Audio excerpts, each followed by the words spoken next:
Empiezo a grabar. Dale. ¿Qué estamos hablando? No. Sos un tipo que venís de la psicodelia. Sí, soy un hombre de la psicodelia, eso decía. Y entre las cosas buenas que me ha dado cosas buenas y cosas malas. Por ejemplo, las cosas malas, el patrón de mis ondas cerebrales me da mensajes inciertos a las lecturas normales, ¿no? Por otro lado, lo que te decía, me ha dado una especie de pudor que no me permite realizar infamias con comodidad. Y por otro lado, me ha liberado del miedo a la nada, que es lo que se basa en la religión. Estoy libre en mi albedrío, en función de que no tengo que rendir examen ante ningún dogma. No le tengo miedo más a la nada, que yo creo que es lo que hace que, lo que te decía recién, el ser que somos y que nos habita tiene miedo a la nada. Por otro lado, las cosas malas, otra de las cosas es que el cerebro aborrece el cuerpo, entonces el cuerpo medio no lo cuidas mucho. Pero bueno, yo hablo desde ahí, hablo desde ese lugar. Supongo que la nada o el abismo, como quieras llamarlo, ¿no? Hay una frase que te acuerdas que tenía Nietzsche que decía que cuando miramos el abismo es el abismo el que te atrae, ¿no? Sí, no siento, no. ¿Eso nunca apareció en tu vida? No ha aparecido tempranamente, pero sí. Toda mi etapa psicodélica ha hecho que le pierda temor. Okay. Digo, independientemente, y que acepte con tranquilidad que desconozco cuál es el nuevo paso, pero lo incierto siempre viene en una necesidad de convocarlo, no hace falta convocarlo con nada, ¿no? Entonces estoy medio liberado de esas cosas que son bastante, estoy liberado por el momento, maybe. Uno nunca sabe cuando está por dar el paso qué tipo de miedos te dan, pero por el momento no tengo ese miedo que me convierta en un acólito de alguna religión establecida y todo eso, ¿no? Que es un poco el miedo... Miedo a la nada. Miedo, claro, pero te da libertad, ¿no? Me da libertad momentánea, libertad condicional. Pero el hecho de vivir sin miedo te hace... No, y el hecho de no cometer infamias, porque el cerebro está preparado para no mentir. En realidad es toda una tarea generar una ficción para mentir. Entonces te libera también de tener la memoria atareada en mentiras, en cosas que tenés que recordar para que no jueguen en tu contra, ¿no? Uh-huh. Y eso yo creo que se lo debo a la psicodelia, ¿no? Más que cualquier otra cosa. Y dentro de todo, la cultura rock en su comienzo, cuando pretendía cambiar la especie y no la sociedad, se protegía con esas cosas, no mentir y no cometer infamia. Después se transformó en la música oficial del sistema y ya es una música que está de moda y que ya deja de estarlo. Deja de ser nueva. Deja de ser nueva. Ya no hay banda nueva. Sí, va mostrando también sus facetas negativas, como todo esto. Sus bordes menos elaborados. Toda la gente pelusa, que se ha ido incluyendo sin hacer las experiencias ni untarse las mantecas que hay que untarse para hacer un rock. Atravesándola en serio, ¿no? La experiencia. En serio, en el sentido del lugar. Yo creo que las experiencias se transforman, se viven en serio en el momento adecuado, en el que son fuertes las experiencias sociales. 20 años después ya es otra cosa, ya no significa lo mismo. Ya está replicando, ¿no? Ya empieza a haber otra problemática, ha habido otra tecnología. Yo estoy convencido que esto de que te digo que no voy a hablar más, porque no tengo más nada que decir y porque la interpretación de los hechos para provocar impacto en la sociedad está en manos de líneas editoriales sobre las cuales no tengo dominio, hacen de que uno sepa cada vez más que hay en los nervios de los jóvenes hay mucha más información de futuro que lo que uno puede decir, ¿no? De cualquier manera, yo lo único que prometí siempre es hacer canciones, y a veces el mundo presenta una pelotudez adecuada al discurso que uno tiene y uno se transforma en algo más que un songwriter, ¿no? Y con toda la responsabilidad que eso tiene y que sin darte cuenta el monstruo se va pareciendo a vos, ¿viste? Ese diseño de mente que hacen miles de personas. Claro. Un día empezás a darte cuenta que te comportás de acuerdo a eso. A la expectativa más que a tu esencia. Sí, lo que pasa es que ya la esencia medio también comparada con esa expectativa empieza a ser medio pobre, ¿no? Empieza a ser medio poquito. Sí. Entonces te querés poner ese chaleco y forzás la situación y no te das cuenta de todas las cosas de tu propia vida que vas dejando en el camino, ¿no? Uh-huh. De ahí que yo tengo una vida pública poco expuesta. Claro. ¿No? Pero bueno, that's life. Supongo que no elegiste hacer canciones, elegiste ese modo de vida, no elegiste el otro, no elegiste lo que te da esa mitología que se armó alrededor tuyo y que te obliga también a estar muy pendiente, ¿no? Yo digo en una canción que jurás que te criaste en un balde de gusano. Cuando estás de mierda hasta el cuello, lo único que te queda es cantar. Y eso es lo que hice. Sí, en ese sentido fue terapéutico para vos. No sé de otra cosa, es lo único que hice. Entiendo. Yo he trabajado en un hogar de niños, uno de los pocos trabajos que hice,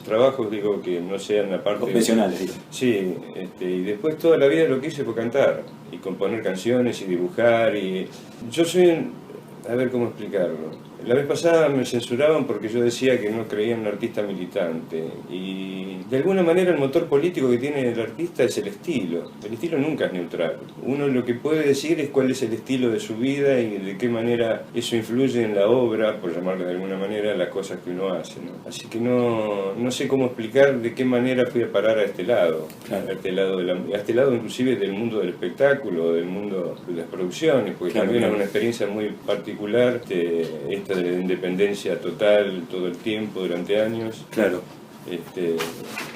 Tampoco es lo usual. Generalmente se firma con una compañía que determina qué cosas son convenientes para tu carrera.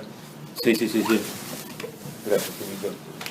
Que no solo no elegiste eso, en el sentido de que te fue conduciendo la vida hacia ese lugar, sino además con los matices particulares que tuvo toda experiencia en la cultura, ¿no? No solo la independencia. Estás apoyando la cucharita arriba de la guita, Julito. Ponete los anteojos. ¿No? Sí, digo, también tiene que ver con el momento. Digo, en ese momento los que eran mis coequippers me llevaron a firmar con Oscar López. Yo me negué porque yo ya se veía en el mundo anglosajón de qué era lo que pasaba con las corporaciones, con los productores y los artistas. Como dijo alguna vez Charlie, no sé cómo dijo, que tenían forrados sus coches con la piel de los artistas. Exacto. Y es verdad, y el número es el león. Digo, no se puede llevar la parte del león un tipo que atiende un teléfono. Entiendo. Ahora, no en todos los números funciona de la misma manera, digo, claro. ¿no? Es decir, si un productor que a vos te tiñe de rubio, te coloca en una situación privilegiada de exposición demoledora y... Bueno, sí, la parte del león se la tiene que llevar él porque te transformó en un ser anónimo, en una estrella que gana mucho dinero. Pero cuando vos sos dentro de la cultura rock, un tipo que arrancó teniendo el privilegio de la escucha y de la atención de la gente, el número sos vos, claro. El león sos vos. Claro. Y entonces te acostumbras a defender el dinero para poder producir lo mejor que puedas tus cosas. Sí. Los shows míos, más allá de los 5 grandes que hay rotando por el mundo, es un show de nivel internacional. Eso es otra de las cosas de los que hacen números para ver cuál es tu fortuna, no se dan cuenta que yo no tengo sponsors. Yo tengo que vender 30.000 entradas para pagar la técnica nomás. Ese es tu piso. Ese es mi piso. Si vendés menos de 30, 32 entradas, estoy en la lona. Y entonces ellos hacen números de otra manera, como hacen las corporaciones. Como las hacen, claro. Ahí es cuando, en esos comienzos, vos ya eras una persona con una cabeza mirando al mundo, a lo que venía de la música, siempre fuiste un tipo con una especie de antena. Siempre fue ¿no? lo único que me interesó. Sí. Lo que pasa es que la calificación no depende de uno. Yo me miro todos los días al espejo y me parezco muy poco al ídolo, por llamarlo de alguna manera, ¿no? Uh-huh. Entonces, siempre fui de la turma dominante en las barras. Eso tiene que ver con la personalidad, con el histrionismo, con un montón de cosas. Sí. Pero en definitiva son los nuevos lo que hemos olvidado. En definitiva no encontrás nada más que ideas que vienen de la noche de los tiempos, recreadas por gente inteligente y talentosa, Sí. que te nutre. Yo, por último, ustedes me dejaron las revistas, Sí. Yo todavía no las pude tocar, porque en los últimos 4 meses lo único que leí fue un libro de Abelardo Castillo, que tuvo la delicadeza de mandármelo con una dedicatoria, y que tiene Sed, que me pareció un libro estupendo. Sí, tengo. Maneja los acentos, el ritmo poético, como Sam Shepard le decía a Patti Smith. Si te salteás, es como tocar la batería, el ritmo poético, te salteás un compás y creás otro, ¿no? Y él lo maneja eso con una comodidad. Julito, sí. Cuando termines me llamas. Dale. Así lo acompaño. Sí, por ahí te llamo antes. Porque... Cuando quieras. ¿Querés que me quede? Me quedo. No, está bien, dejando tranquilo. Gracias, Julio, por todo. No, por favor. Ahí estuve leyendo el libro de, no sé, creo que lo leíste, el de Patti Smith, justamente. Sí, cuando bueno, éramos niños. previamente a eso, en las vacaciones me leí ese, el de David Byrne, el de Leonard Cohen, últimamente leí un montón de cosas que tenían que ver con rockers que se han empezado a dedicar a escribir. Grandes héroes nuestros, como Leonard Cohen, incluso Dylan, incluso los Beatles, han tenido también... se Yo han prefiero querido- Leonard Cohen a Dylan. Además, Cohen es han tenido también experiencias místicas. En el sentido, Cohen, viste, estuvo viviendo en un monasterio, el tipo. Me refiero a eso, que pareciera que sea una búsqueda ahí de algo, viste, de algo Sí, más. sí. Yo me leí todo Editorial Kier de joven, pero nunca tuve una experiencia más allá que dentro de la psicodelia, ¿no? Sí. Es más, en medio, soy un rechazo un poco de todo en que lo que se ha transformado el conocimiento místico, porque hay una gran diversidad de boludeo tan grande que la gente, y de esnovismo, que la gente termina entrando. Es como el yoga termina siendo lo mismo que el habano. Sí, ¿No? entiendo, te entiendo. Se pone de moda el habano, todo el mundo fuma habano. Se Sí. pone de moda el yoga, todo el mundo yoga. Más allá de las virtudes intrínsecas que tenga cada cosa, Sí. un buen habano debe ser. Yo no soy fumador de habano, pero fumo Donald Sherman, que son como cigarritos de tabaco sin ningún agregado extraño. Sí, Y tiene sus virtudes de placer. Y claro. si el yoga también tendrá sus virtudes, el hatha yoga tendrá sus virtudes en cuanto a la sanidad y a mantenerse en un estado pleno de plenitud. Pero cuando se ponen de moda me agarra como una especie de rebeldía adolescente que no... que le rechazo. Sí, Y sí, me sí, pasa porque- con eso que tuve mucha inquietud, ni bien leí a Gurdjieff, Uspensky, me metí durante mucho tiempo leyendo de Kier, que en su momento no eran libros de autoayuda, sino que No. hicieron transcripciones de libros atractivos. sí, ¿no? guía, sí. Y bueno, fue muy interesante, pero nunca me provocaron esa necesidad de religar, ¿no?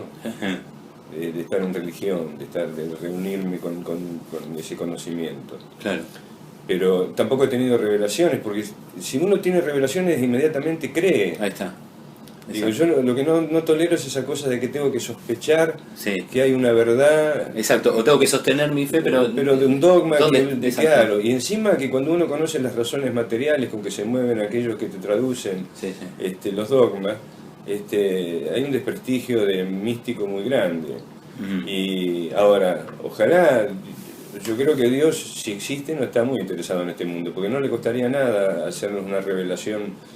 ¿Por qué siempre se lo dice a alguien en una montaña, viste? Siempre en alguna circunstancia inasible Sí, para sí, el sí, ser sí. común. Digo, Sí, siempre sí, tiene sí. que subir a la montaña y en la montaña... Sí. chao, Nunca en un ascensor. Claro, lo que nos diga todo, mira, sí existo, bárbaro, buenísimo, ojalá que hubiera un Dios bueno y Sí. misericordioso, Sí. cosa que el Antiguo Testamento no nos muestra, digo, Sí. ¿no? El cristianismo es bastante más laxo con Sí, sí, respecto sí. a eso. Sí. ¿Cuáles eran las inspiraciones tuyas en eso, en los 20 largos, 30 cortos? Mira, lo primero, a mí realmente en mi casa se escuchaba música clásica, pero Sí. música clásica de esas, no como melómanos importantes, Entiendo. sino venían unos álbumes con lo mejor de Wagner, fragmentos de Verdi, qué sé yo, Entiendo, se grandes escuchaba éxitos. eso, Radio Nacional, se escuchaba, mi hermano, escuchaba a Luis Aguilé mezclado con Elvis Presley, qué sé yo. A mí los que me empiezan a despertar son los Beatles. Ok. En el 62, por ahí, cuando empiezan a pasarse por la radio, Love Me Do y todo eso. Y después hay como ¿viste el encadenamiento que te va dando la gente que te gusta o respetás, que entras a ver qué hay en los costados de ellos, Entiendo. qué es lo que le gusta a ellos? Empezaron a aparecer todos los músicos de la British Invasion, después entré en el rock americano y el blues. Empieza a guiarte la gente en la cual uno confía en función de Claro. que le da placer escuchar. Entiendo. o le cambia un poco la croqueta. A mí, yo de esto dije una vez que la música no creo que cambie el mundo, pero a mí me cambió la cabeza, y como soy medio creyente en que cuando te cambia la cabeza el mundo cambia, Claro. para mí fue muy importante, digo, ¿no? Aparte fueron años muy... ni hablar, el 67, 68, 69... ¿Vos eso lo viviste intensamente? Sí. ¿Estás en tu ciudad? Yo fui ahí? hippie. ¿Vos fuiste hippie? Fui hippie. ¿Ahí estabas en tu ciudad? ¿Estabas en La Plata? En La Plata, Ok, estudiando. Cuando uno es hippie, es hippie. Es hippie, ok, Sí, entiendo. en realidad vivíamos en Comunidad. Sí, pasado por comunidad. La vida comunitaria no tiene... Yo no me llevo muy bien con la sabiduría de la multitud. Soy muy francotirador, medio individualista. Es decir, teníamos siempre, si estaba la carpa general acá, yo tenía una carpa con un par de amigos que estaba a 20 metros. Un poco el costado. Participábamos del observando. fogón, tomábamos los mismos productos y qué sé yo, jajajiji. Pero la comunidad... He hecho experiencias de vivir en comunidad, pero no... Ahí se destapaba el hecho de la inhabilidad que teníamos los jóvenes urbanos para vivir en esas circunstancias, Claro. ¿no? Ordeñarte una vaca, hacerte un pan, qué sé Sí, yo. sí, sí, Es sí. entretenido mientras estás aprendiendo. Después, yo soy muy urbano, digo, a mí he vivido mucho esa etapa viviendo en la urbe, ¿no? Claro que fue importante. Y de pronto después entras a descubrir todos los escritores. Yo recién estoy empezando a leer, a excepción de Borges, los más conocidos, lectores argentinos y latinoamericanos, yo he leído muy poco. Yo me nutrí más vale de Truman Capote, de Burroughs, Sí, sí, sí. de todos los escritores Toda esa generación. de Jack Kerouac, Sí, sí, sí, la generación Beat. de generación Beat y los posteriores, digo, ¿no? Yo entiendo que la cultura rock es una cultura transcultural, pero bueno, siempre la cultura imperial es transcultural y depende de qué cosas uno le cargue en los rincones del mundo donde lo transcultural llega, ¿no? Viste que hay gente que a veces pareciera que acaba su educación. Que a determinada edad uno parece que ya aprendió todo. Por lo menos se ocurre con gente. En realidad hay ¿Qué un te pasa a mecanismo, vos? a mí me pasa de esta manera, yo de la única manera que puede, el disco empieza a estar full y para estar empty tenés que empezar a olvidar cosas. Entiendo. Y empieza uno a olvidarse de cosas. Yo de casi todo lo que he leído me he olvidado porque esto que decíamos hoy, todo es nuevo, solo es nuevo lo que hemos olvidado, me da el hecho de que no tengo necesidad de citar a nadie, ya los he hecho carne. Ya Entiendo. hablo en función no de mí ni de ellos, sino de las cosas. Por un lado, uno cree que no puede aprender más nada en esos términos, pero yo sigo leyendo, sigo informándome, sigo escuchando música. Por Sí. supuesto, ya no sé cómo se llama la tía del baterista, como cuando uno es joven. Entiendo. Porque hay como una perdigonada de grupos ahora, y encima en general tiende a repetirse la cultura. Se escucha, los chicos tocan mejor que antes. Vos escuchás los directos de Chuck Berry, los de Keith Richards, el violero del Zeppelin, Page, y son muy desprolijos. Hoy en día cualquier grupo tocan los tipos con una prolijidad muy grande, pero no crean estilo. Es más, siempre te parece que estás escuchando, a raras excepciones. Me pasó con Arcade Fire hace poco, que ya la formación promete una característica de sonido diferente, con armonios, con qué sé yo. Sí, sí, con unas cuerdas. Claro, pero digo, si no, es como que ya los he escuchado, nada más que se escucha más in the face por el mastering. Y en ese sentido, con el rock, ¿sentís que a veces se muerde la cola o que se la viene mordiendo hace tiempo? No, ya hace rato. Hace Para mí rato. hace rato que... Yo tengo la edad suficiente para haber vivido la cultura como 2 o 3 veces, Exacto. ¿viste? Entonces, y encima ya vacía de contenido. Sí, sí, sí. No está bien ni mal, yo lo veo como un observador, digo, nada más, Entiendo. porque sigue estando referida a la misma cultura, que si dijéramos es otra cosa, se parecería mucho, pero realmente las coordenadas y toda aquella cosa que tuviera que ver con el ordenamiento de esta cultura a nivel intelectual, porque en definitiva la poesía, la letra de las canciones, por ejemplo, genera realidades intelectuales, bien disfrazadas de emociones, pero generan relaciones, no es un pensamiento filosófico ni reflexivo, es un pensamiento rítmico. Volvemos al ejemplo que decía Sam Shepard, que le decía a Patti Smith: si te saltas un compás, creas otro. Digo, en definitiva es eso. En definitiva, yo lo que noto es que no hay una cultura que sostenga la música de moda, es simplemente una moda. Lo mismo pasa con las experiencias con drogas, digo, son tomadas recreativamente hoy en día, ¿no? Claro. Eso no era lo mismo que hacíamos nosotros. Cuando hace 30, 40 años una Sí. experiencia transformadora, era revolucionaria en sí Era lo que misma. ambicionábamos, Era lo que y de ambicionábamos. movida también, independientemente de lo que produjera la experiencia en sí, por el producto que ingirieras, la voluntad de que eso se provoque modificaba el viaje. Entiendo. Estás tomando una falopa en un sentido recreativo. Entiendo. ¿no? Y tiene otro significado y otros resultados. La famosa frase de William Blake tomada por los Doors, ¿no? Cuando las puertas de la percepción se abren, Claro. el mundo aparece tal cual, es infinito. Pero uno tiene que golpear la puerta de la percepción. Claro. Tiene que estar ahí diciendo, bueno, a ver, quiero ver qué hay del otro lado. Claro. El artista tiene que estar, ni hablar, el artista tiene que estar siempre en la frontera. Por eso yo decía la vez pasada que no quiero un artista militante, porque uno cambia de dogmas permanentemente. Y está bien hacerlo, además, digo, está buenísimo. Es el rol del artista, es el único que no tiene que participar del sentido común, porque tiene que ir a iconoclasta, buscar. ¿no? En ese Exacto, sentido. tiene que ir a buscar fuera de las fronteras del sentido común. Tiene que poner traer novedades y poner en estado de pregunta a la sociedad. Eso son dichos que no le han gustado a muchos, pero Entiendo. bueno, es lo que yo creo. Y la gente necesita aferrarse a valores concretos y que permanezcan. También lo pienso en referencia a tu gente, ¿no? A la gente que te sigue, o a la gente que sigue a cualquier artista masivamente. Necesita aferrarse, decir, no, dame esta realidad, dámela a mí. Bueno, en general siempre las mejores opiniones son de la primera época. Ni bien el artista se fatiga de seguir haciendo lo mismo y empieza a modificar, a ser más complejo porque va necesitando una complejidad mayor, siempre todo el mundo quiere que Gary Clapton toque los primeros temas, que... ¿No pareciera que en el derrotero de un artista está plagado de leves traiciones? ¿No? Y sí, claro. Pero ahí está el riesgo, ¿no? Ahí está la aventura. Aparte uno no cambia eso por nada. Es decir, yo sí tengo que ser... El artista tiene que ser fiel a lo que cree, independientemente de los resultados. Digo, hay gente poderosa que los resultados son buenos, como los Beatles o qué sé yo, que cuando han hecho cambios los resultados han sido tan poderosos que a mí me enamoraron mucho más que los Midú o Sgt. Pepper, ponele claro, Sgt. Pepper en adelante. ¿Te parecía? Y cuando se ingresó en la cabeza de ellos todo tipo de experiencias artísticas, la psicodelia y todo eso, todo el mundo arty que Yoko Ono le metió en la marota a Lennon, cuando dejaron de ser unos chicos elementales de Liverpool para tener otras ambiciones. Sí.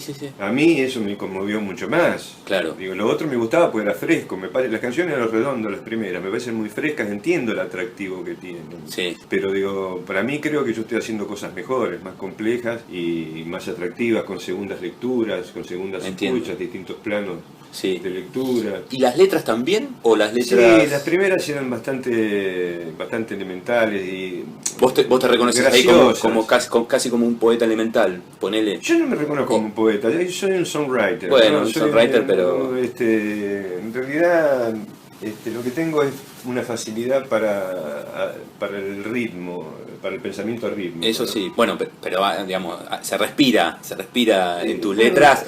Eso quiere ver mucha gente y me parece bien. Yo quiero no verlo, digo, porque he estado libre de ese pensamiento, de esa manera de mirarme durante toda la vida. No quiero hasta ahora, ya de viejo, anquilosarme en esa mirada. Estoy de acuerdo, no estoy de acuerdo porque es liberador también, pero digo, desde acá, que lo recibimos y que la venimos escuchando hace 20 años, y uno lee tus letras y las imágenes y las postales que aparecen ahí, las metáforas, no son piernas largas como escaleras. Una amiga me decía que eran como sentencias, porque decía, mucha de la gente que va a verte puede no entender lo que es la poesía de lo que está hablando, pero lo que ponen en los carteles son como sentencias que ellos sí entienden de qué se trata. De vida.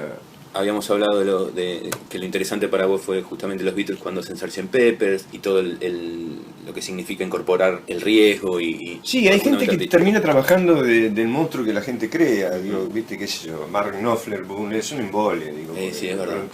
Hace de 25 años. Ves un recital y es igual. En cambio, gente como David Bowie o como Gabriel, qué sé yo, esa gente importante para mí, para mi gusto, lo que yo necesito que me dé esa es inspiración hoy, los tipos que siguen corriendo riesgos, sin conformarse, ¿no? Sí, por ahí tardan unos añitos en hacer un disco, digo, ¿no? Pero en el caso de Bowie es un... Bueno, Cohen ahora, tenés el último, perdona que te interrumpa. Sí, que es el directo. El último de Cohen, no, ahora sacó hace un mes uno. No sé, a mí me manda la distribuidora, tampoco doy abasto a la distribuidora, me manda cajas de 50 de CDs y voy picoteo un poquito, me lo bajo al iPod y de pronto tengo un aleatorio que es como una radio que hay toda música, escucho radio de toda música que me gusta.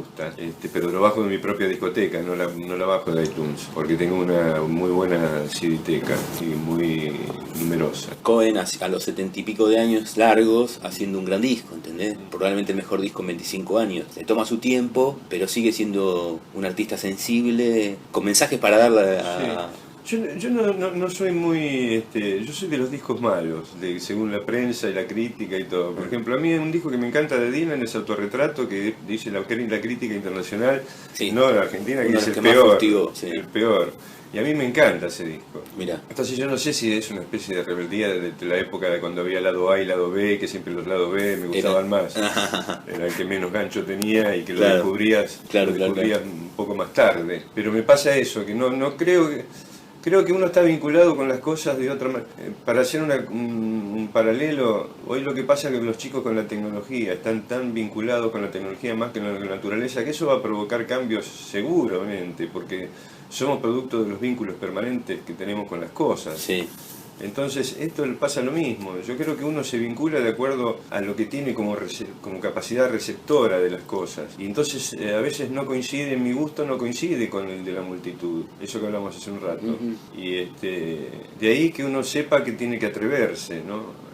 Que si lo que a mí con que haya alguien que nutra el peor disco de uno, que nutra a alguien, a mí me parece tan importante como ese disco exitoso que se vende mucho, que a mí me encanta que se venda mucho porque gano dinero, porque puedo seguir produciendo en un buen nivel, pero que en realidad no califica por eso más que los demás.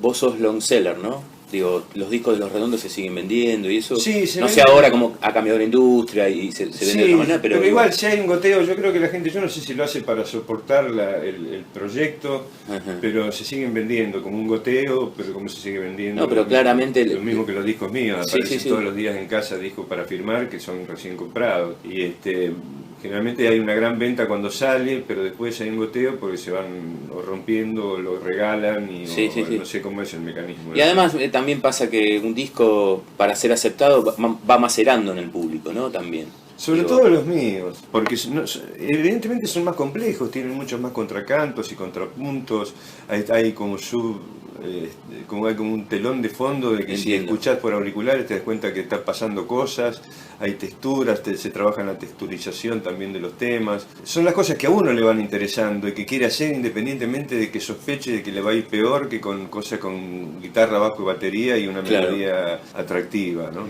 O con letras que sean más graciosas y no tan...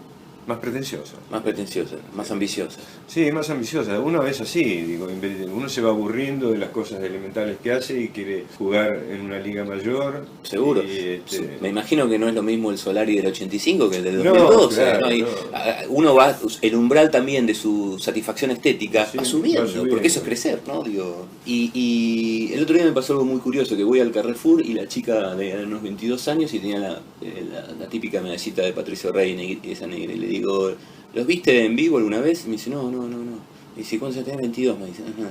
¿Y quién te transmitió la...? Me dice, mi padre, me dice. hay algunos que peor, dicen que sí, que te vieron en la esquina del sol y no habían nacido todavía. Claro, eso sí, eso también es cómico. Eso es cómico, ¿no? Yo te iba a ver a la esquina del sol y vos ves y te decís tiene 26, 27 No, años. los números nunca. No dan los números, no dejamos entrar a los nenes en la esquina del sol. Claro. No dejaban entrar a los nenes. Sí. Pero bueno, forman parte... Claro, pero puede haber mucha necesidad del padre de transmitirle algo al hijo que quiera que sea de Boca y el pibe le sale de River, ¿viste? Claro, ahora voy, el Tiene pibe... que haber como algo, un gancho emocional posible Exacto. que haga que un pibe esté escuchando a los Y redonditos de lo River. adapte, y lo adapte. Además, uno por naturaleza a los 15 y 16 años no quiere escuchar lo que le transmite Claro. el padre, porque quiere justamente reaccionar ante eso, Sí. ante esa autoridad. Sin Claro, embargo, revelarse, sí. sin embargo lo acepta. ¿no? Sí, sí, Sin bueno, embargo, lo a absorbe. mí lo que más me asombra es ser un artista añoso de 63 años, que hay pibes de 12 y 14 años, pero pila, que van a ver a los recitales, Claro. que van con los padres, y ya a los 14 solitos, a los 22, de 24, de 26, de 28 y hasta coetáneo cada vez menos porque les cuesta arrancar. Pero Sí. igual en el hotel que estoy yo o en el avión que voy yo siempre está lleno de tipos más o menos cincuentones, cuarentones, que se van, que ya tienen un poder adquisitivo muy bueno, que pueden estar en un hotel bueno, Claro. que no hacen la caravana, pero que tienen ganas de ir a verte, ¿no? Para mí es un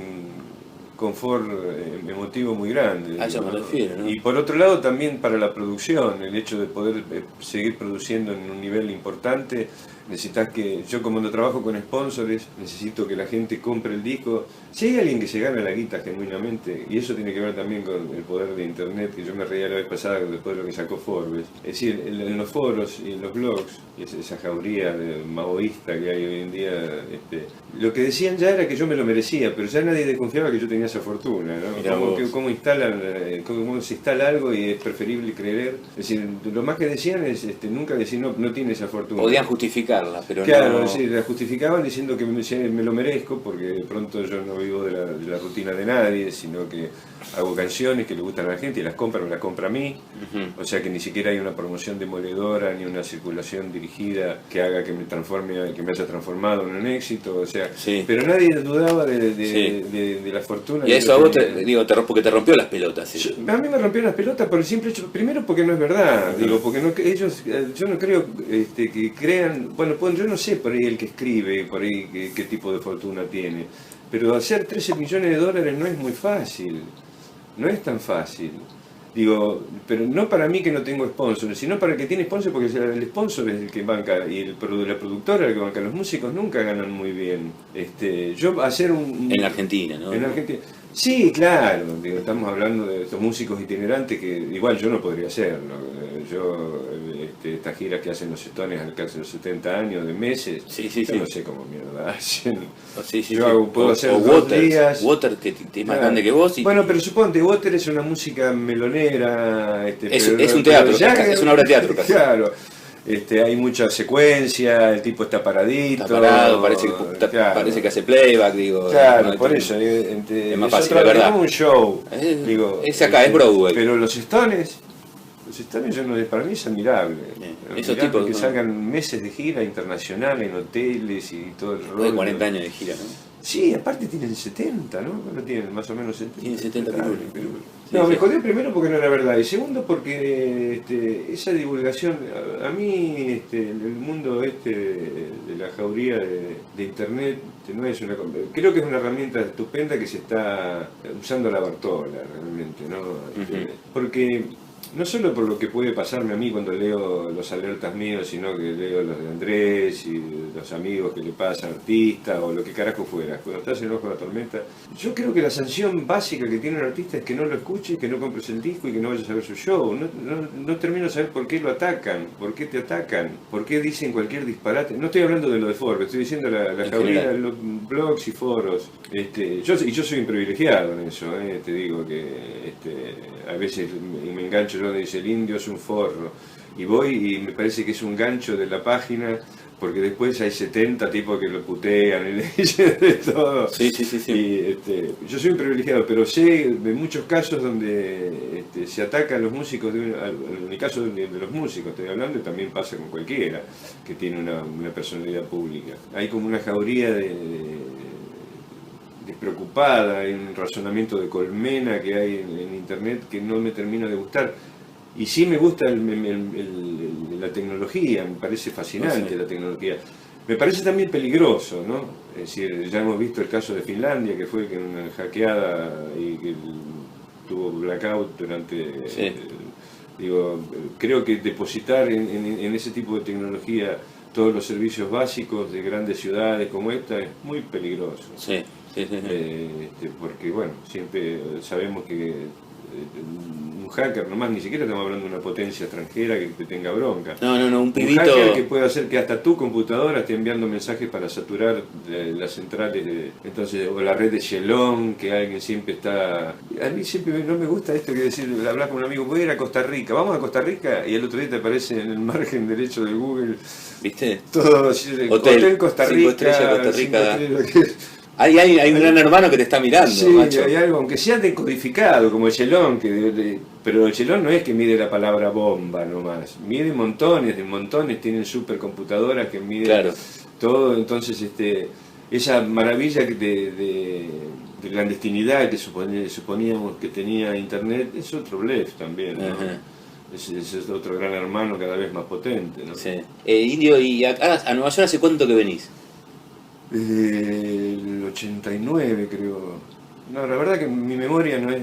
Otra de las cosas que hace la psicodelia es que la memoria deja de tener utilidad, ¿no? Vivís un presente Es decir, todo lo demás forma parte de tu ser. Entonces no necesitas acordarte quién escribió tal frase y citar a tal lado o recordar. Sí. Y por otro lado, ya hace muchos años que tengo asistentes. Y los asistentes la asistencia te va transformando en un inútil, ¿no? Te llenan las fichas, te manejan por vos, y te van transformando en una especie de imbécil que va por la vida flotando, ¿no? Dedicado a lo que tiene que hacer para bancar a todos los asistentes. Pero en definitiva, no me acuerdo en qué año fue, vinimos a masterizar, no, me voy a meter en un berenjenal, le puedo errar por 5 años. Que lo Está mismo, bien, vinieron a masterizar un disco. Vinimos a mezclar, primero en Fort Lauderdale, y no me acuerdo, sé que mi relación empezó prácticamente en los 90 con Nueva York. Y acá lo que pasa es que he venido desde los 90 para acá, he ido. Me pasa que tengo, todos los días voy a ir a hacer el camino de la comida en Italia, el camino del champán. Siempre hay algo para hacer, obvio. No, cosas, pero digo, llega un momento o me voy a Londres o me vengo acá. Yo supongo que tiene que ver mucho con la relación con la cultura anglosajona, en el sentido de que el rock es transcultural, pero la esencia, yo siempre digo que nosotros hacemos lo que podemos con el rock. Para el idioma es dificilísimo, hacemos como boleros rápidos.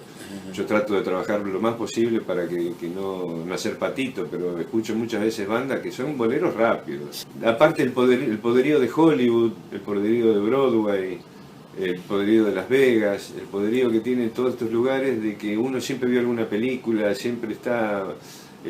las generaciones nuestras están muy vinculadas desde el western. Yo ahora estuve recorriendo Nevada, Arizona, y ya aparecen las películas de western. Entiendo. Toda esa iconografía que uno mamó, que viene 30 años. Claro, entonces está ahí, la ves, pum, y claro, llegás. Y con el rock y todo, yo he venido acá a ver, yo he visto Foo Fighters, he visto Live en Roseland, por ejemplo, para poca gente. Y Foo Fighters ya tenía integrantes que venían de una banda importante, pero tocaban en el Roseland. Claro, yo todavía he visto chico. Grandes mitos en Trams, porque entran, no sé, 300 personas y entran. ¿CBGB fuiste alguna vez? CBGB, por supuesto, que siempre sonaba, cualquier cosa sonaba bien. Sí. El equipo básico, que es otra de las cosas que tienen acá los shows, siempre suenan bien. Yo me acuerdo haber ido al Palomino en Los Ángeles con el gordo Mario Breuer, un técnico de sonido con el que veníamos a trabajar, y estar el Palomino es un lugar, no sé si existe todavía, un lugar medio extraño, porque entraban como unos cowboys con unas hembras maravillosas, qué sé yo, después unos medio rockabilly, y en los shows que había 6, 7 o 8 shows por noche, que había rockabilly, unas bandas hippies con chelos y las minas que cantaban vestidas de largo, rock and roll, qué sé yo, de todo. Y estaba el escenario, un lugar que se comía chorizos, qué sé yo, cosas raras, y había al lado del escenario una consola. Pero no había en ningún momento, digo, Mario, ¿te fijaste que van cambiando los números, que son totalmente dispares y no hay nadie en la consola? Sí, decía Mario, lo sorprendía, el ingeniero de sonido. Y por ahí al rato vemos que el que estaba vendiendo cerveza, había un chiringuillo acá, hace así, sale del chiringuillo, se va al lado de la mesa, agarra un fader, hace así y vuelve. Eso era todo. Los lugares tienen resueltos los sonidos. Exacto. No es que vamos a probar sonido nosotros y es demoledor la prueba de sonido. De movida estando el CBGB ya tenía un sonido que enchufaba cualquiera y sonaba como tiene que sonar esa banda. Enchufaba Talking Heads o enchufaba... Sí, los Ramones o cualquiera que sonara y te partía la marota. Y eso pasa en muchos boliches de mierda como el Continental, o vas al Webster Hall o vas a cualquier lado, ni hablar hoy en día. Bueno, eso es un atractivo extra que tenía. Ahora está medio flojo.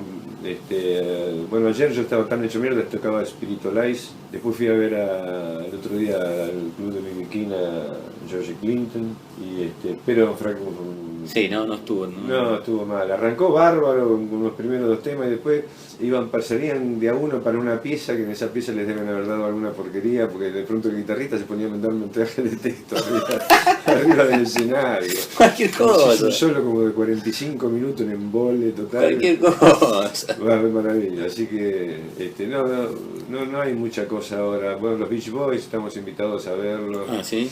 Pero bueno, ya hay un par de muertitos, ¿no? Sí. Y no sé si tengo ganas. Sí. Pero hoy, creo que es. Hoy es miércoles. No sé, la verdad que me manejan todo. Me dicen, ¿querés ir? No. Y va. Sí, ¿querés ir? Voy. Sí, vine con la patota. Y bueno, así estoy. Porque son todos, yo les llevo, a excepción de Julio, que les llevo 5 años, los demás les llevo 30 años, ya todo, ¿viste? Claro. Y hay que seguirles, entrenan muchachitos de 30 Son años. gente que todavía cabe. Y 30 años estaba todo, yo me acuerdo, 30 años de un cambio ya, pero así, quitamos unos añitos de vida, pero dame otra vez lo de ese hígado, esos pulmones, pero bueno, that's life. Bueno, pero la viviste. Como todo el mundo la vivió, Sí. algunos con... Yo tengo una manera de ver las cosas que tiene que ver con el hecho de que, viendo la vida de terceros, ya hay ciertos dramas descomunales, que digo que si no me garantizan que me voy a reencarnar en una cosita como esta, prefiero no volver. Y- Porque hasta ahora, cruzo los dedos, me fue muy bien. No es una vida, no tuve problemas de mi infancia, no, viste que todos generalmente los artistas son Sí. problemas con la familia. Conflictuados, Yo, la verdad que tuve una infancia de puta Sí. madre, una adolescencia también. muy ¿Buena buena. relación con tu viejo? Mis viejos, la familia, estamos hablando que eran otros, las familias, ¿no? Sí, entiendo por completo, sí. Cuando yo era chico, creo que el porcentaje de familias separadas no existía. No existía. Era una rareza total, digo, ha cambiado todo de una tal manera. Pero digo, no tengo conflictos con la memoria con eso. Digo, Claro. ¿no?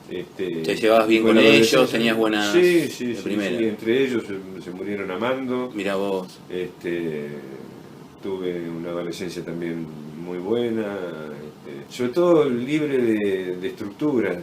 Yo pasé por varios colegios, desde Bellas Artes al Industrial, imagínate una cuenta, porque me rajaban de todos lados, porque me iba a mi filmábamos con un amigo en cortometraje sobre Pordiosero en Super 8. Todo esto en La Plata, ¿no? Sí, todo en La Plata. Y llegaba un momento, yo me había hacía amigo de los heladores, pero llegaba un momento que no daba ya más para cubrirme y bueno, me rajaban, entonces tenía que entrar al colegio. Pero siempre estaba, nunca me interesó el aprendizaje, no fui Formal. Claro, no, siempre había cosas más atractivas, desde la cinematografía hasta el póker. Claro, entiendo. Cualquier cosa me llamaba más la atención que Sí. ir al colegio.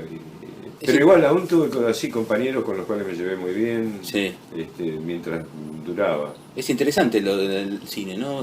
También lo relaciono un poco con Morrison. Viste que él era un tipo que estudiaba cine en Mirá, LA originalmente University. mi relación no era con Sky, sino con el hermano. de Con el Sky, hermano. Que en realidad hacíamos cortometrajes, películas sobre un libro mío, después le hacíamos el guión, a fuerza de Fernet, me acuerdo haber dicho. Ah, ¿ya cabía Fernet ahí? Sí, a mí el que me empezó a meter en el Fernet fue el comendatore Benito Durante, un ¿Quién luchador de la troupe de Caradagian. ¿En serio? Sí. ¿Qué hacía? El tipo tenía un restaurante en la costa, en Valeria del Mar, cuando de pronto no había nada. Mi familia es pionera de Valeria del Mar, cuando desde Las Armas era todo camino de tierra hasta allá. Imagínate, Pinamar era una cosa rara, Valeria del Mar, los tendes no existía. Y lo primero que se instaló fue, se hizo un edificio para alquilar, y el único restaurante que había sobre la playa era del comendatore Benito Durante, que era un personaje maravilloso. De digo. fábula, imagino. Entrabas y aparte iban todos Caradagian, Tenenbaum. Yo he jugado al vóley con el ancho del 3. ¿Rubén Pauchele? Rubén Peche, Muy bueno. era como una cosa. Me lo imagino, como una especie de Pero fisiculturista eran todos una haciendo yoga. Entrabas en la cocina del Benito Durante a charlar, porque me pedía que le hiciera las cuentas para pagarle a los obreros. Sí. Yo ¿Vos tenía- 20 y pico ahí? Te miento, sí, 20 y pico, sí. Y un día dentro estaba con la paellera, estaba friendo camarones y los daba vuelta con la mano. Una bestia. Calamarete estaba haciendo. Los daba Una vuelta bestia. con la mano. Digo, esto lo haces a propósito para deslumbrarme. Digo, no puede ser que estés manejando porque tan bien el aceite hirviendo. Y los daba vuelta con la mano así. No le dolía. Y evidentemente, yo no entraba de golpe, no es que yo lo jodía con que me lo estaba haciendo para fascinarme, pero en realidad, ¿cómo ven? Ah, bueno, y un día me dijo, yo estaba con una gripe grande, me dice, mira, lo mejor es un fernet caliente con una hoja de laurel. Que te tomas eso y transpirás hasta la primera mamadera. Y a partir de empecé a tomar el gustito. De pronto yo me quedé administrando una hostería de 8 habitaciones y tenía una panquequería al lado, que abría en verano y en invierno abría como bar para no sabés lo que era eso. Había cortes de luz con 10, 20 borrachos jugando al truco adentro. Tenía que empezar a sacarlo de uno, metía uno y se me metía el otro. Y ahí tenía que hacer base, porque era toda gente brava, ¿no? Bueno. Y en esa zona las primeras épocas iba gente que en general iba a trabajar, pero que eran rajados por algo de acá, no se iba por voluntad propia. Claro. Qué sé yo, coroneles croata, rajado de algún lado. Gente o escapaba Sí, o corría. O corría. Entonces medio que me empecé a hacer el macho de tomar Fernet, puro. Fernet puro, pim, pim, pim. Y me acuerdo cuando vino el negro Guillermo a pasar un invierno que queríamos escribir el guión para un largometraje pero en Super 8, ¿no? Y lo escribimos tomando Fernet delante de la estufa hogar, todos los días, que se hizo y de pronto después yo comienzo a tener una relación con Sky, previa ya teníamos, él nos vincula porque ellos habían siempre hecho covers. Sí. Era una banda de Blue con Bread Brown que hacían covers, pero no había nadie que supiera hacer canciones. Y ahí aparezco yo. Las canciones de Los Redondos son todas mías, las melodías y las letras Sí. son todas mías. El hermano tocaba la guitarra, tocaba bien, Sky, ya bien para la época, y nos vincula y ahí empezamos a tocar, pero era como una estudiantina feliz, era como la época psicodélica, tomábamos productos para subir cualquier cosa. Sí, pero sí. eso llamó mucho la atención porque se venía en Buenos Aires de la época del jazz rock, que tocaban sitar, que Sí, vivían sí. en el bolsón, qué sé yo, como Sí, una sí, cosa muy bucólica, Sí. y nosotros éramos como nos terminaban echando del Centro de Arte, nos convocaba el Centro de Arte y Música, él nos dejaba tocar una noche y la otra le habíamos convertido en un cabaret y no nos dejaban tocar, era como Sí. otro mambo. Eso llamó mucho la atención. Y al mismo tiempo, pero tocábamos esporádicamente, y al mismo tiempo el hermano de Sky se fue con la intención, son familia de dinero, y se fue a trabajar para una empresa del padre en Venezuela para comprar 35 de equipamiento de 16 milímetros, para ser más ambiciosos ya con ello. Nosotros éramos un grupo que en vez de hablar de cine decidimos hacer cine, son ejercicios lo que hay. Ahora hace poco aparecieron en Google, en Internet, pedazos, trozos que alguien levantó y dan como cierta vergüencita, digo, porque son ejercicios de filmación, Sí, claro. no son películas pretendidamente. Exacto. No. Y en ese interín que se va a trabajar allá, con la idea de volver, las cosas cambian en Venezuela, ya no se ganaba, no era tan productiva la empresa, qué sé yo. Y mientras con Sky empezamos a tocar y nos empezó a ir bien. Y bueno, a partir de ahí, cuando volvió el negro, ya estábamos armados la banda y estábamos la trupa armada y seguimos con eso.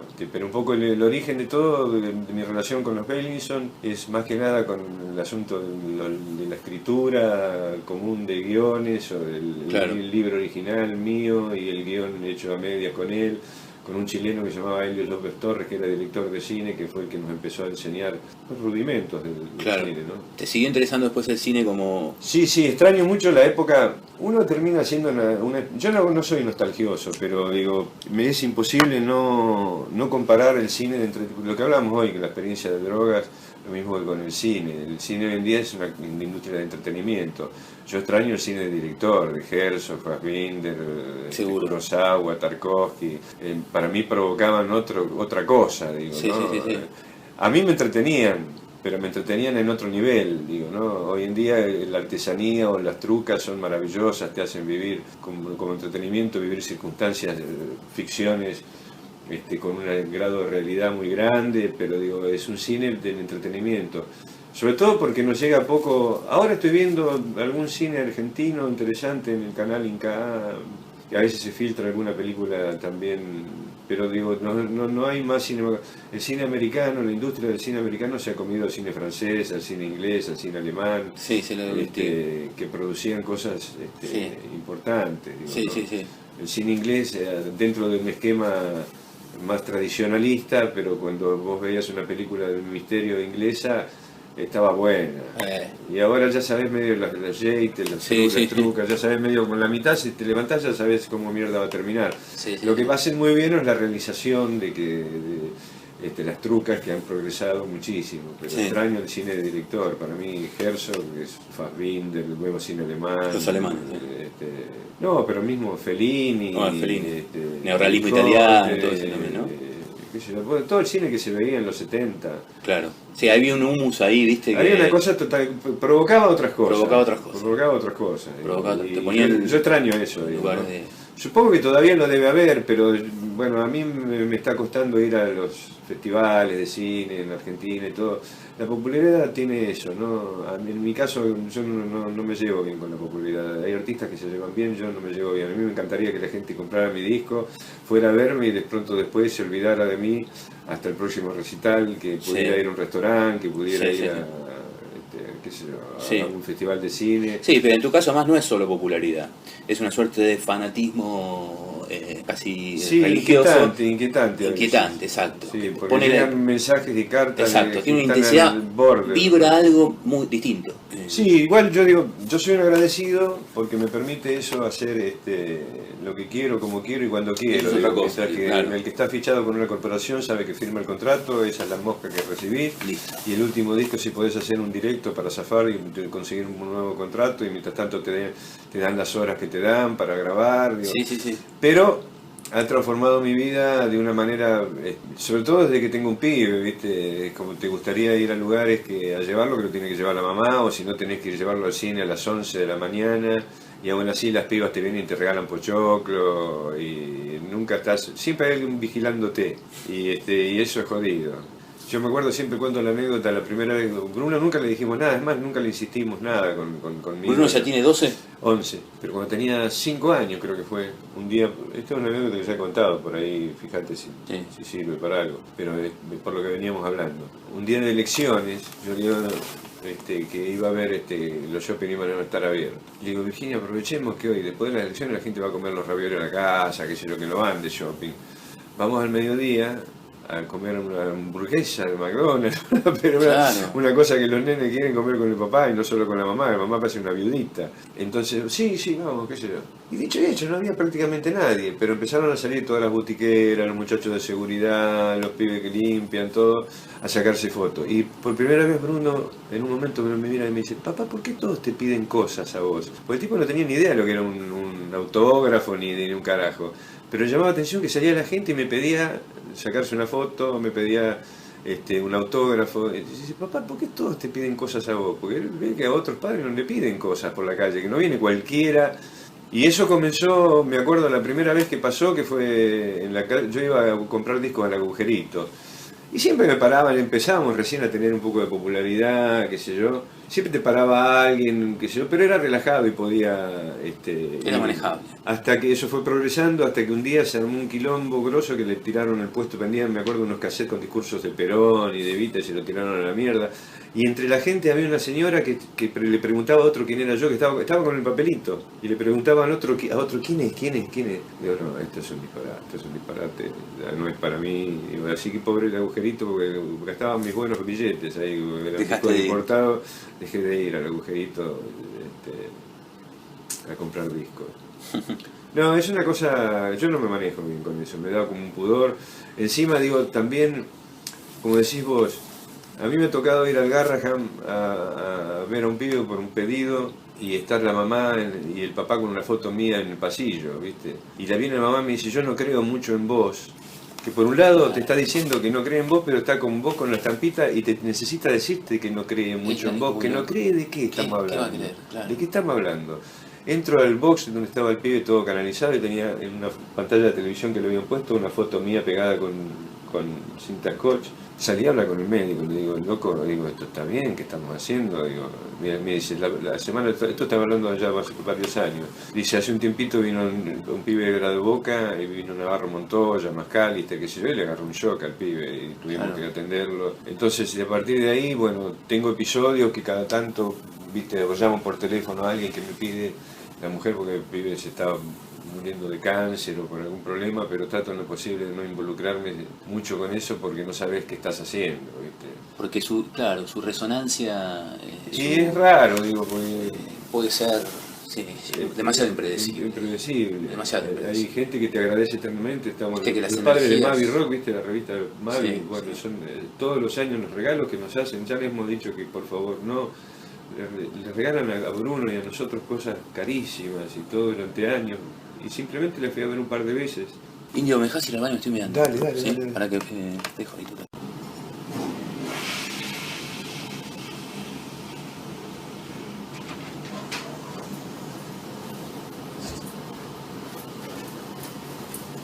hablando un poco también el rock y su pulsión vital y también su pulsión de muerte, ¿no? En el sentido de que no solo hay contemporáneos tuyos, grandes artistas que, o sea, la muerte de Luis Alberto es muy reciente, Cerati en este estado como atoso, tan desagradable. No sé qué te despierta esto, ¿no? Además de tristeza, digo. Yo estoy rodeado de muertos queridos, pero no de conocidos. ¿Viste? Le estoy dedicando los últimos discos a gente que está muerta con la cual he participado de la experiencia. Okay. Lo que pasa es que de pronto hay una falopa jodida que arrancó en los 90, que ya venía de antes, nada más que se tomaba de otra manera, que es la cocaína, que se tomaba a lo tango. Es decir, el estado ideal era la embriaguez y un pequeño perico para mantenerse en ese estado de embriaguez. Ese toquecito cómodo. necesario. Ya en los 90 arrancaron con el pibe metálico, con la raya larga, y ha hecho estragos. Digo, son drogas jodidas, la heroína, la cocaína, son drogas muy jodidas. Ni hablar de esto que hay ahora, el Paco. ¿No? Pero la cocaína encima se ha pauperizado, hasta en su calidad. No, bueno, pero digo, independientemente de eso, es como tener un acelerador. Yo creo que el acelerador sirve para necesitas pasar un coche por una urgencia o porque necesitas ir rápido a algún lado. Si estás en el garaje, y son drogas muy atractivas y muy dañinas. Y bueno, provocan colapsos de todo tipo. Hay una frase, ¿te acordás que David Lebón decía? Cuando la cocaína se apodera de tu vida, tu alma se las valijas y se va. Lo que pasa es que comenzó como una fiesta. Viste, tu ego te lo pone arriba. Yo me acuerdo de haber bailado mucho. ¿Bailaste? Pero en las casas, así, ya éramos medio... En los 90 ya éramos grandes. Sí. Y se provocaban bailes donde circulaba, qué sé yo, y hubo un momento como de festejo que fue rápidamente interrumpido por gente que estaba... De movida, yo creo que hay personalidades adictivas, ¿no?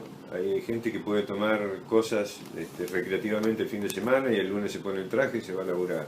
Se peina y va. Hay personalidades que son adictivas, pueden ser workaholic, por algún lado obesos o lo que carajo fuera, que provoca, hay ciertas cosas que le provocan adicción y que explotan rápidamente.